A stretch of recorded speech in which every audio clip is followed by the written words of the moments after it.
Hey there. This is a information video, sort of walk around and explain the 1957 Willys CJ3B. And of course, if you're looking at this on Bring a Trailer, it's for sale. It's 2025. You may be looking at this video later on YouTube, but yeah, I made the video to explain my history with the Jeep. Anyway, it's a 1957, or at least its title is 1957. These Jeeps, of course, were made from about 1953 to 1968. The CJ5 came after them. The CJ3, and 2 were before them. And the big difference was this taller hood. Okay, so on a CJ3-2 and a CJ3A, this hood is the hood isn't as tall, right? It's only about half this tall. And the difference was because here in the motor, this is the F-head Hurricane engine that came along after the flathead. And what it is they put the intake valves are above the head, right?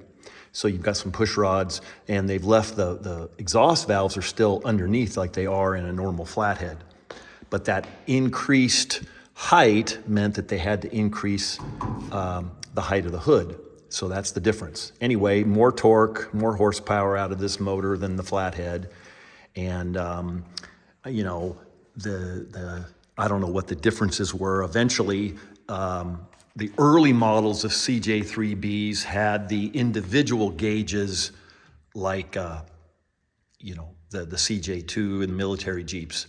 And then at some point, they went to this single speedometer, not individual gauges, but kind of idiot lights for the amps and the oil.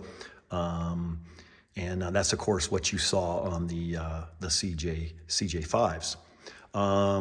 So this CJ3B overlapped the CJ5, and most of these in later life were used for like tow vehicles and used for the military.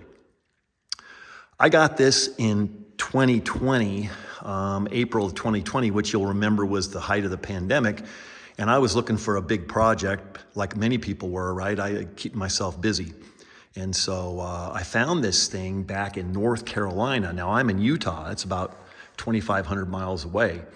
But a guy had bought it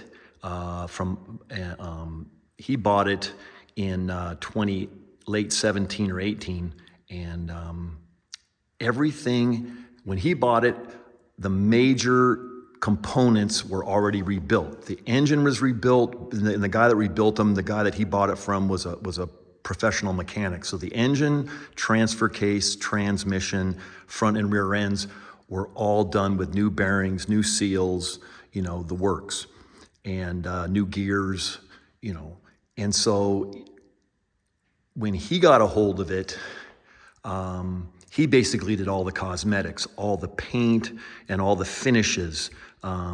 He bought tires. So when you look at this thing, basically it's a brand new Jeep.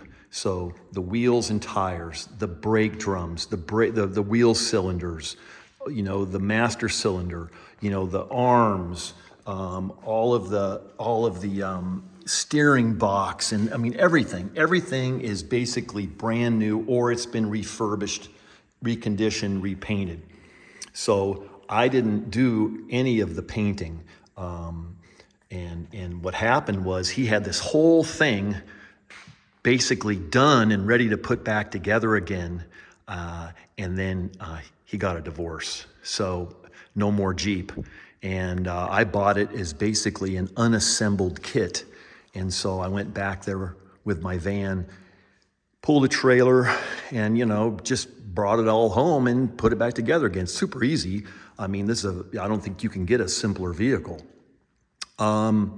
So all of the systems on this Jeep, from the locking hubs,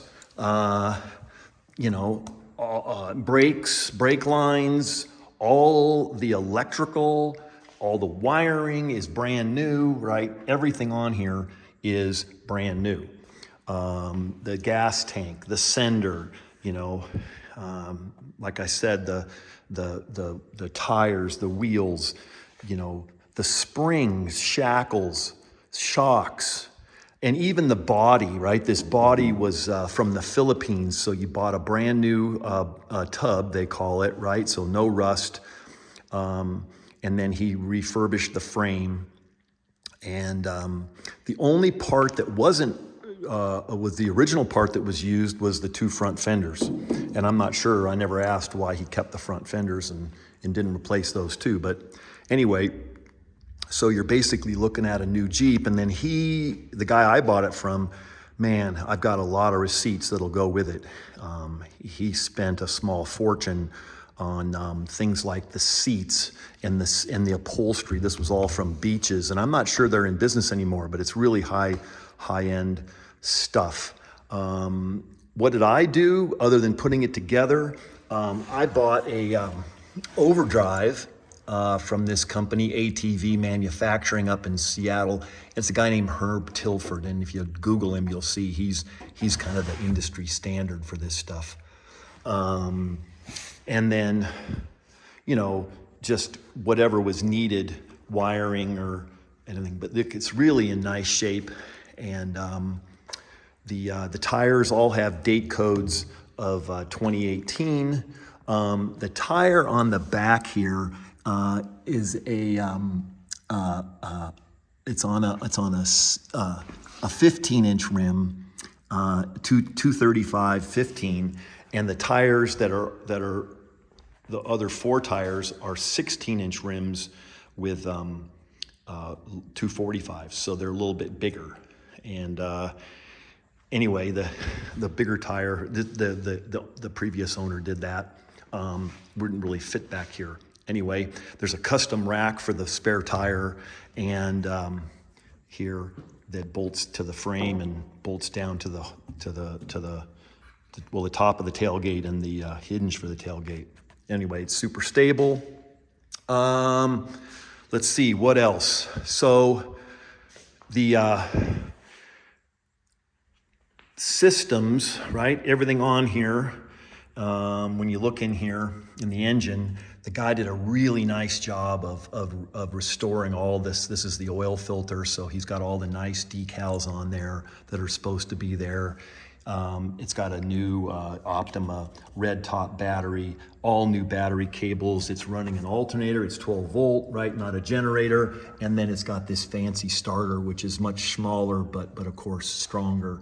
It's got an electronic distributor, so it runs really, really good. And there'll be a cold start video, and then we'll take this thing on a little drive too. Let's see, what can I tell you? There's the plate, and this is, I'm sure, so all the numbers here, right? The first numbers are spread over several years. They'll have that same number. This is the unique number on the second number. This little light here looks really neat on the fender, but it's not hooked up. What else can I tell you? Well, let's see. When we pull down the hood, the only thing I can find on this whole Jeep that's not perfect, okay, is if you look on this side, right, the gap here along the fender is even and perfect, right? And then when we come up under here, the bend of this hood with the front grille is perfect. But on this side, not so perfect. There's a gap right here, and where the hood should have been bent a little different, and I'm sure it could be rebent. But anyway, that causes this side, right, to be not as perfect, right? What else can I show you? I think this headlight has a crack in it. Well, that's about it. I mean, really, the Jeep is brand new, and everything works. If we turn the key on, okay, we see that the lights are going on, right? That's the amps, right? And then if the battery's charging, and then the oil pressure. And if we pull the lights on, there we go. We see the lights work, right? And we give it the high beam. It's the button on the floor, so that all's good. Let's see back here. We've got our running lights. Yep. And then turn signals. Your indicator is here on the, and we're seeing that go, right? As well as the front. And of course, let's check our right turn signal. Yep, all working there. And finally, we're working there. And the brake lights work, but I can't show you because I can't push and be back there at the same time. Horn, working. Okay, so finally, since I didn't put the transmission together, I didn't put the transfer case together, and these things have a lot of gears and they tend to make a lot of noise when you're rolling down the road. I really wanted to know that this thing was right. And so what I did was I brought the Jeep over to a company here in St. George called St. George Transmission, and they have a tech there named Vaughn who really knows these things. He's done a lot of work on vehicles like this over the years, and I basically had him take out the driveline other than the engine and go through it and make sure that everything was okay. Seals, bearings, gears, synchros. And so he did all that.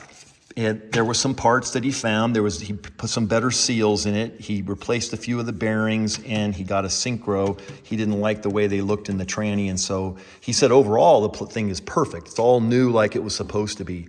But he did upgrade and modify a few things to the tune of about $2,000, right? $1,952. So that's just been done. I picked the Jeep up in February. So I've had the Jeep 5 years, and I originally was going to take it up to my wife's family has a cabin, but that didn't work out. And so, I'm not driving it at all. I mean, it just sits here. I love the way it looks. And I also have a new top for it. It's a tan top. I have the metal bows that hold it and the mounts that hold those to the Jeep. And I'll put all that in the photos, okay? Well, that's about it. And check back for the running video and the driving video. Thank you.